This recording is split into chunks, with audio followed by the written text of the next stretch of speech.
Good evening and welcome. Your Thursday night sporting fix, my sporting fix as well. Come to that. We've got a packed studio this evening, which is always a good sign. Waiting off stage at the minute is a guy who's going to tell us about a charity bike ride from Hillsborough to Middlesbrough. I think it's called the Hillsborough.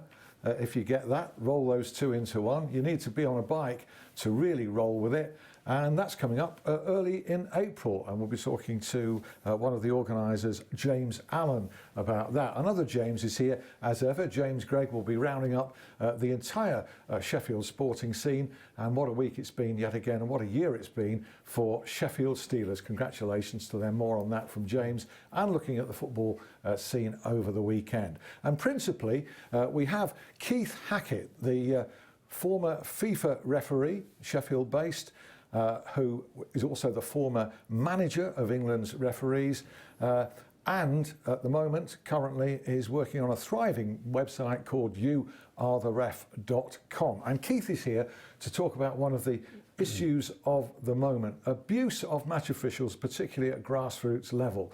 Over the last few days, one national newspaper, the Daily Telegraph, has splashed with this story on 3 successive days. Now that gives an indication as to how serious and deep-rooted the problem is, not least here in Sheffield in local parks. There are plenty of issues, but also solutions to talk about with Keith Hackett. I know you're here also to talk about one of the great loves of your life, Sheffield Wednesday, and they've had a few disciplinary woes just of late. We'll discuss those, but just to set the scene first, it really has, I was going to say captured the imagination, but it's not new, abuse of match officials, is it? It's been going on for years. It has, but I think that in fairness, a few years ago, the FA took action to try, through their Respect campaign, to reduce the exposure. They did it on the basis that too many referees were leaving the game. And when recently, and you covered it a week ago, Paul Cooper, who's the president of the Sheffield RA, gets effectively assaulted, verbally assaulted as well on the football field, then you know there's a problem. He's a mature referee, he's very well liked, he's experienced, and therefore usually can cope with these sort of problems. On this occasion, he got to the point where I had a telephone call with him and he was thinking of quitting. Out of which then came the possibility of the Sheffield RA as a group suddenly saying we're going to withdraw officiating games in Sheffield. Now that is serious. There's been a cascade since You Are the Ref started the ball rolling on this issue, because the website had a number of very alarming messages from referees about the abuse that they'd suffered, including from a former serviceman who said he felt less threatened in Afghanistan than he did on a football field. This has sparked off this cascade of alarming, very alarming messages. Well, it also highlights a number of problems, a number of issues. One, I think that the FA have allowed the Respect campaign to drift, which is a pity because it was there for a purpose. There's clearly an inbuilt, if you like, worry that the FA aren't supporting referees through various things. One, you know, the length of which, if any action is taken, and the referee who's been involved not informed. Then we look at other aspects in terms of, you know, a referee who's been effectively assaulted, expected to referee those matches, the same teams, within a matter of weeks, and the team's getting away with it. So it's not good. No, it's not good. And the second part of tonight's show, we'll go in more depth into this and also look at solutions to the problem. I mean, some quite radical ideas have come forward, including Respect marshals on touchlines to enforce it, to help protect referees. We'll talk about that later. James is here to talk about literally everything else. But just before we get on to that, and by the way, we'll talk about that Hills to Borough, to give it its correct, the cycle ride, Hills to Borough. We'll talk about that. Before then, Sheffield Wednesday have been in the news not just for sparkling football and for a genuine promotion bid, which I know you're delighted with. Yeah, absolutely. But if I ask you to take your blue and white scarf off and try and be an independent adjudicator for us, they've had a number of grievances. To quote Carlos Carvalho recently on the latest incident, he said, "That's just one more to add to our portfolio." He's keeping a list. But just before we get into that list, it can be swings and roundabouts. There are occasions this season when Sheffield Wednesday, to be fair, have also got away with things. Yeah? Yes, I mean, I think that if we look at one player in particular, Hutchinson, then I think on a number of occasions he's committed clearly reckless challenges and not received the appropriate yellow card or even the second yellow. And I can remember one game where he was reckless with excessive force, in technical terms. He's put the safety of an opponent at risk. He should have received a red. This is Arsenal in the Capital One Cup, I think. Yeah, for sure. And he was very fortunate. But on the other side of the coin, and I think there's more occasions when referees have made errors, and the system is flawed. We saw Forestier fouled by Dawson at Hull City. Dawson's challenge was reckless with excessive force. It was a red card challenge. The player sent a signal to the referee by holding his hands up, saying, "Right, I know I've done something wrong here." He's already on a yellow, so his expectation is, at the very least, he's going to get a yellow. And then the amazing thing was to send Forestier off. Yeah. Totally incorrect in any way, shape, or form. And then this stupidity of a system where the referee the player who's effectively being called a cheat, the club are not allowed to appeal. And that has to change. Yeah, for the good of the game, for the integrity of the game as a whole, and the player. God knows what the player thinks. If I was Forestier, the next time I came across a referee, I wouldn't have the same level of respect. And we're talking about respect. So I think Wednesday overall, have had some pretty awful refereeing decisions against them. That's without me putting the white scarf on. Well, Forestieri was sent off 2 matches running, and he therefore served a ban, 2 red cards back to back. The first one at Preston was rather dubious. We talked about it on the ref show. Yeah. There was a simulation which was far from. Well, there was contact. Yeah. There was contact, and he went down. Yeah. It was clearly an offence and should have been punished. So I think that the danger is that this guy is getting a reputation that is really wrong. He's not a ducker and diver. He's a low gravity player who, in fact, rolls the challenge in order to avoid injury. And therefore, I think that hopefully referees are not going to go out hunting for him. So he's been wronged, but Hutchinson should learn. I mean, last Saturday against Charlton, the 3-0 victory, he was substituted. I think substituted because he'd already been cautioned. He was on the fringe of another yellow card. So I think this is down to education, Alan. I mean, effectively, what should happen at the club is they should bring in a referee, not necessarily me, but someone else if need be, a current referee, if that's the case, to have a discussion with Hutchinson and the management team, the coaching team, to actually highlight what is allowed. When a player leaves the ground with 2 feet, his body is out of control. He can't change direction. He's going to clatter. And what I think the public's expectation is, he misses or he hits the ball and hits the player. In both those situations, that's a red card. He started off with a reckless challenge with excessive force. Doesn't matter about the outcome. no, which is why you could understand why Barry Bannon was sent off at Nottingham Forest. It enraged a lot of Wednesdayites. Carlos Carvalho added it to his list. It certainly seemed harsh to me in that there was no malice in it. What did you think, though? I think where a player genuinely goes off the floor, then he's at risk. The very least he's going to get is a yellow. I think on this occasion it was harsh. It was a harsh red, but he needed some form of sanction. Yeah. And that's a yellow. So, and I think this is about the public perception, the understanding of the law, and I've done this before. I mean, I can remember with Fellaini when he was at Everton, going into Everton at David Moyes' request, spending, a couple of 3 hours with Fellaini to say, look, these types of challenges that you're making, which were small, they were pulling the player back, tripping the player, were all offences that were stopping a promising attack, therefore cautionable.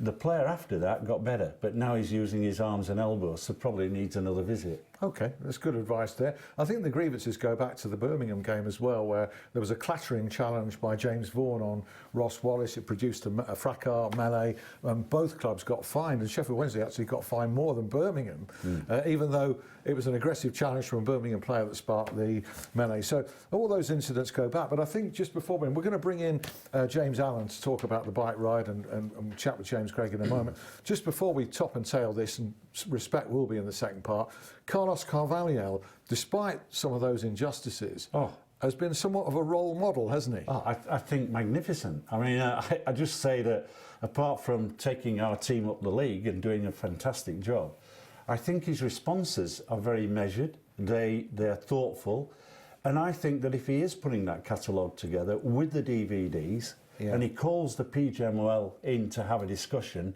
then I think that's the way to go about getting a change, not necessarily in refereeing, but getting a change to say, look, we have got genuine grievances. What are you going to do about it? There's a distinction between criticism and abuse. James, take it away. Absolutely. Very interesting topic, and we'll come back to that very, very shortly. Obviously, in the second half, talking more to Keith is Alan. We'll start off with golf, though. 2 Sheffield golfers are playing in the World Match Play this week in Texas. Matthew Fitzpatrick and Danny Willett, both in action. Matt Fitzpatrick, well, he had an easy draw yesterday. He played against Phil Mickelson, of course, 5-time major champion, and he lost 5-4, but all is not lost because it's actually a group stage tournament. So he's playing against world number 9 Patrick Reed right about now. So hopefully he can get through into the latter stages of that competition. And Danny Willett, he's taking on Billy Horschel, another American, after halving his game with South African Jaco van Zyl yesterday. Move on to football now. Blades, well, they're 12th in League One, 6 points off Barnsley in 6th. The season is pretty much over in many Blades fans' eyes.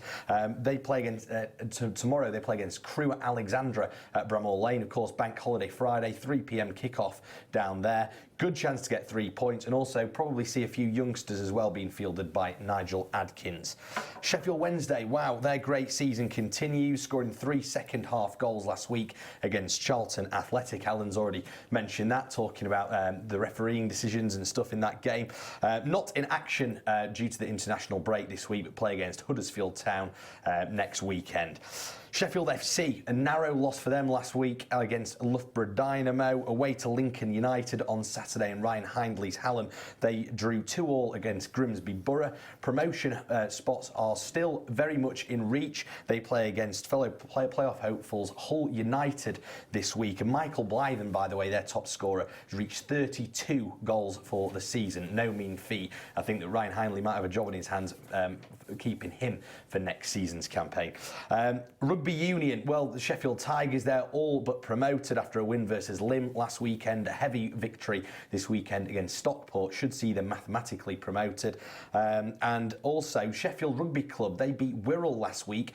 Wirral were previously unbeaten in the league at home this season, so that was a really big scalp, and that keeps their playoff chances alive as well. They've got a week off, but the Tigers, as I already said, are in action against Stockport at Dormoor this week. Good chance to go and see some very high quality rugby indeed. Rugby League, well, the Sheffield Eagles, they managed to scrape through against the Swinton Lions last week in the Challenge Cup. They're into the 5th round now. Mark Aston, of course, marking his 500th game in charge of the Eagles. Great victory for them. Big weekend of away days for them this weekend. They play against Featherstone Rovers tomorrow, and of course against Dewsbury Rams on Monday night. 2 very big games for the Sheffield Eagles. Basketball, heartbreaking loss for the Sheffield Sharks last week against Cheshire Phoenix. Regroup as they play against Bristol Flyers tomorrow. And boxing, well, Kell Brook, he defends his IBF welterweight title against Kevin Bizier tomorrow at the arena on Saturday. Keith, you're going, aren't you, with your son?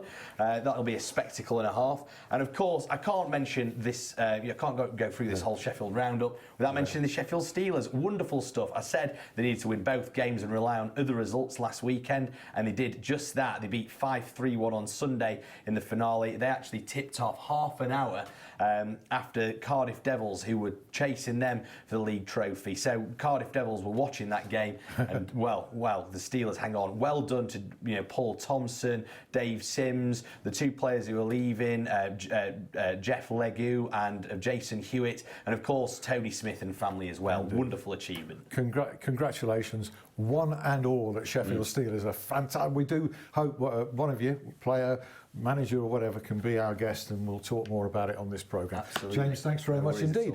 Very warm welcome to James Allen, from instrumental in the Ride for Eric charity. Now, those who don't know, this is a charity bike ride annually. The third year of it actually is coming up in the city, in honour of Eric Codling, who very tragically was killed by a reckless driver in Sheffield. And the Ride for Eric has been set up by his widow Karen. It's running again, but there are offshoots from this, aren't there? Right, and you're here to talk about one of those, yeah? That's right. It's called the Hills to Borough, and we've got on board. I'm a teacher at Sheffield College, and I teach on the Uniform Public Service course. So, in partnership with Sheffield Wednesday Community Project, we've got 23 16, 17-year-olds attempting to ride from the Sheffield Wednesday ground to the Middlesbrough FC ground over 2 days. So it's a distance of 120 miles, 60 miles a day. But for novice cyclists, it's going to be a massive challenge. So they're going to be raising money for charity.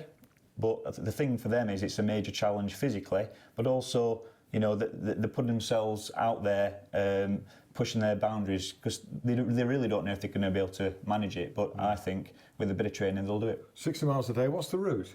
It goes through Wentworth, and then it heads up towards Selby, ending in York on the first day, and then we go up over the North York Moors on day 2. So we're going to a White Horse Bank.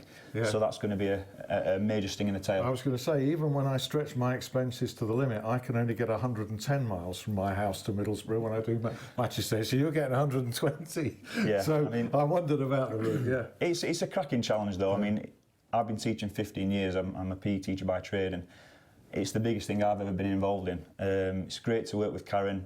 Obviously, with Sheffield Wednesday as well, we've got John Pearson involved with the Sheffield Wednesday Community Project. We've got Hillcare on board as well as one of the sponsors. They paid for the accommodation, and of course Sheffield College as well. So I'm so excited about it. We've got 23 young people. We've got also a team of 6 who are supporting the ride. And it's on the 10th and 11th of April. So right, and you're doing it yourself? I'll be doing it, yeah, and I've got a few staff. Again, it's going to be a major team effort. How many at the moment are doing it? In terms of the riders, well, there's 23 students, but again, there's about 12 staff riding in relay, I must add, along the route. And with the students, we've got some on the fitter side who want to do the whole route themselves. So they're going to attempt the whole 120 miles. And then we've got a number of staff who are going to sort of ride in relay, and other students perhaps who want to work as a team and then do little bits themselves. There's still time for people to enter, yeah? Well, this year it's a test event, and we've got a set group of riders from Sheffield College, but in future years we're going to make it bigger and better. Right. So keep your eyes up. One other thing, we've got bikes for the students as well. I mean, the charity have paid for these students to get bikes, so the hope is they're going to keep them and they're going to become healthier, fitter, and more road safety aware as a result. The charity benefiting from this? We've got 3 major areas, but it's through the Ride for Eric, and we're going to be raising money for Cavendish Cancer Care, bereavement service. We're going to be raising money for cycling safety projects and cycling awareness, or road safety awareness, should I say. And also it's the Sheffield Wednesday Community Project, so they're involved in a whole range of things, including the NCS programme, which I should add is part of why we're doing this thing in the first place. Sounds terrific, and quite a challenge as well, even for an experienced cyclist. I mean, that's a fair old challenge, isn't it, that terrain? Absolutely. Particularly up in the North Yorkshire Moors. White Horse Bank is the bit at the end. I mean, we've got the hilly terrain out of Sheffield. It's a little bit flat around York, but actually, the last 40 miles, we've got something like 1,000 metres of vertical height. Really? Yeah, something So 3,000 feet. 3,000 plus feet. Yeah, it's huge. That's serious stuff. It's going to be a challenge, no doubt. James, thanks very much. There's still time for Keith to enter. Yeah, I'll sign him up actually. All right, sign him up, and James. No excuse for James. No excuse whatsoever. Thanks very much, James. Best of luck for that, and do follow the Ride for Eric various events, including the major one itself in September. Yeah, am I right? It's July Ride for Eric. July. You still sign up for that though. Okay, James, thanks very much. In the second part, We have a detailed discussion about respect, the lack of for match officials, particularly at grassroots level, some of the atrocious cases that we're hearing, and what can be done about it. Some serious suggestions here from Keith Hackett. Do join us in 5 minutes for all of that. We'll see you then.